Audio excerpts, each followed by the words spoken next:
Guys, we're gonna do some pulled pork today. We're gonna do it on the new Ninja FlexFlame Grill. Guys, you don't wanna miss this one. I love me some pulled pork, and I know you do too. So I'm gonna show you how we do it on the FlexFlame, all right? We already got this thing fired up. What I did was I lit that pilot burner. Okay, that's the first thing you need to do. So you push that knob in, hold it to the ignite part, wait for that pilot burner to fire up, and then I'm gonna turn it to the roast bake mode, okay? We're gonna go hot and fast with this one, all right? I don't have all day to do pulled pork, so I'm gonna show you how to do it hot and fast. We're gonna do it at 350 Fahrenheit, and I'll put the Celsius right here somewhere. Yep, all right. We're gonna take it to about 165, 170, give or take, and then we're gonna wrap it with a little bit of apple juice, a little bit more of that barbecue rub.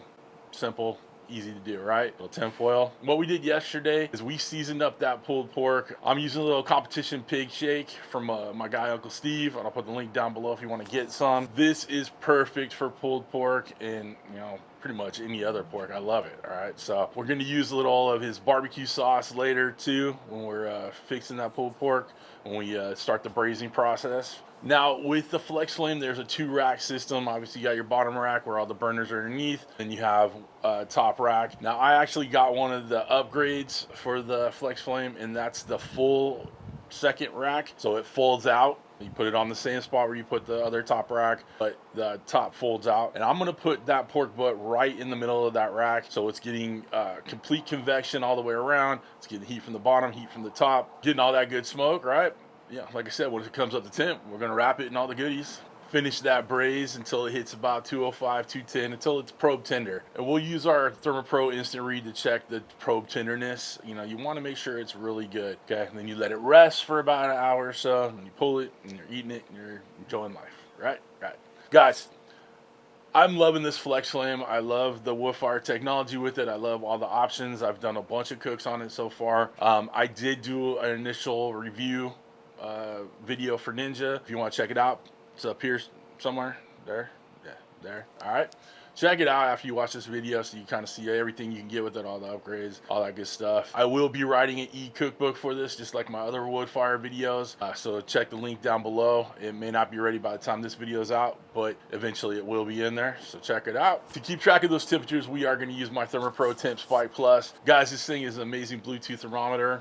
It gives you 600 feet of Bluetooth connectivity. You can track it with the Temp Spike app. It's waterproof. It's all the good things you want in a Bluetooth thermometer. And fortunately for me, or unfortunately, or whatever, the FlexFlame does not have temperature probes, outlets for temperature probes. So I suggest you guys get one of these Bluetooth thermometers if you got the FlexFlame.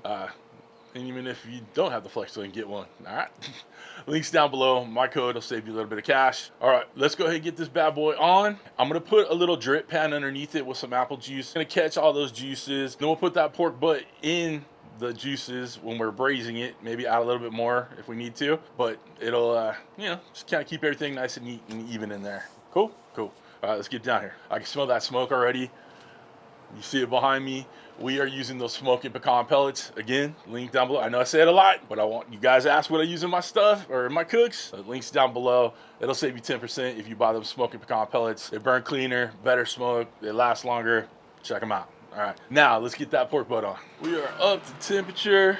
Smoke is rolling. All right, like I said, we're gonna put this pork shoulder right in the middle right there. We'll get that pan underneath to collect the drippings. See that Woodfire smoke coming out of the side. We're gonna pour in that apple juice. All right, let's get it going.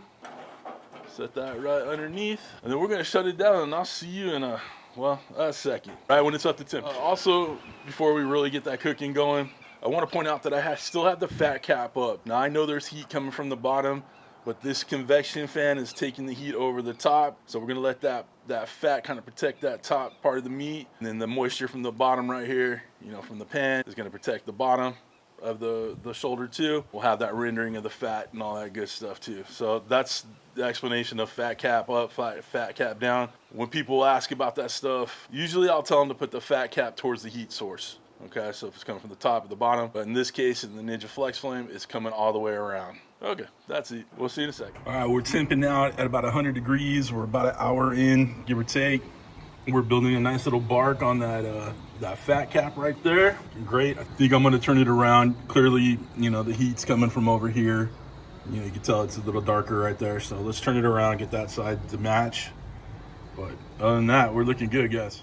All right, guys, we're looking nice. It's time to wrap this bad boy. All right, guys, we're up to temp on that 10 spike. We're at 170 and change. All right, it's time to wrap it up. We'll take a look at it. Obviously, I'm fighting with some gardeners again. Oh, I love cooking outdoors. Huh? What do you say? All right, let's get this thing doctored up. Ready to go. So we took the drip pan, put it over here on the side right here. I'm gonna take this big old piece of meat off and get it in that pan. And of course, that's when the gardeners are gonna start doing their thing. That's right, we're used to it, right? I'm gonna add a little bit of Uncle Steve's barbecue sauce right here. It's the sauce with no name, but it's available on the website. You just gotta know how to ask for it.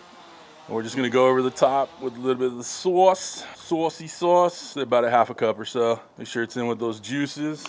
Look, that's all flavor right there, baby. And then I have about a half a thing of apple juice that we're just gonna throw on there and in there. Okay. We wanna have plenty of liquids in there. And I got me a nice piece of foil right here. And just wrap it up tight. Okay. Make sure no steam's escaping. All right, looking good, looking good. And we get that temp spike plus back in. So we're keeping better temps. Then I'm gonna pull open that app real quick. And I'm gonna switch this up a little bit. And there we go. I got one already set for 207. Hit okay. And now we've recalibrated, so we'll finish it up. This goes back on the FlexFlame, and we'll see you when it hits 207. Okay, guys, we let this thing rest about an hour and a half or so. It's still plenty hot in there, but I'm going to show you what I'm talking about by probe tender. So we got our probe right here from ThermoPro, right? You see how it's going in like butter? No pull, no nothing. That's what I mean by probe tender, okay? It's pretty simple, but that's kind of how you know it's done. So even if it comes up to temperature, that 210, 207, that area, whatever, still check for probe tenderness, because that heat could really run through it, but it might not have broken down all the collagens and fats, all that good stuff in there, okay? So probe tenderness, and that's what I'm talking about. This bad boy is ready to be pulled, so come on down here and we'll start shredding. We have our pork shoulder right there. We got all the good juices in there that we're gonna, we'll pull the pork in there or shred it in there, but I'm also gonna add a little bit more of the barbecue sauce. But the first thing I wanna show you and how you know that you're good to go is when that bone comes out clean, right? That's how you know you're good right there. Besides probe tenderness, a clean shoulder blade bone right there, that's all you're looking for. And then you could actually use this to start shredding and smashing. You could use that, but it's kind of a pain in the neck. So, but all we're gonna do is just shred it, baby. Just let it do. It's like falling apart in my hands. Beautiful pulled pork, and it's getting all those good juices running through it. Look at the beautiful bark, the beautiful colors. Oh my goodness, guys, this is perfect pulled pork right here. I'm gonna take out some of these little fat bits right there. You don't want so much fat running through there. A little fat's a little flavor, you're good. Like this is okay right here, but you see some big chunks of fat that are, that's a little too much right there. We'll take that out and put it to the side. But in the meantime, just go to town on this. You're pulling it in all those good juices, all that good barbecue sauce and apple juice. Oh man, guys, it's just so juicy, so tender. Gotta do it. Gotta love it. Okay, guys. Let's try a bite. What do you say? All right, last thing, we're going to add a little of that barbecue sauce with no name. All right. Check it out. This stuff's really good. I'll have that link down below. All right. Now it's time to give it a try. Okay, y'all, let's get a little bite. I'm using a fork here because I just put it all down with barbecue sauce. So, yeah, this is what it is. Cheers, y'all. Whoa. Cheers, y'all. So damn good. Tons and tons of smoke. Guys, with that FlexFlame, you're getting so much more smoke than you would have got out of your Woodfire grill. All right, tender. Got all the good flavors of pulled pork that you want and you love. Nothing more to say. Now, if you want to get one of these FlexFlame grills, I'll have a link down below. It's an affiliate link, but it doesn't cost you more to use it. For the knives, cutting boards, the sauces, rubs, all that stuff, temp spikes, all that jazz, links are all down below. Eventually, there will be a cookbook for the FlexFlame, an e-cookbook that I'm gonna put together, okay? I'll have it linked down below in the video description. It might not be out by the time this video is done or out, but eventually it will be there. So make sure you check it out. If you'd like to become a show producer, like all the awesome people scrolling in front of me right now, people that, you know, they love some pulled pork, whether it's on a sandwich or on a potato or wherever you eat pulled pork. There are two ways to join up. Either you hit that Patreon link in my video description, or you hit that join button right next to the subscribe button, which you should have already hit by now. But other than that, guys, we're done. Listen, I hope you have a wonderful, wonderful week. Thanks for stopping by. Thanks for cooking with CJ. Take care.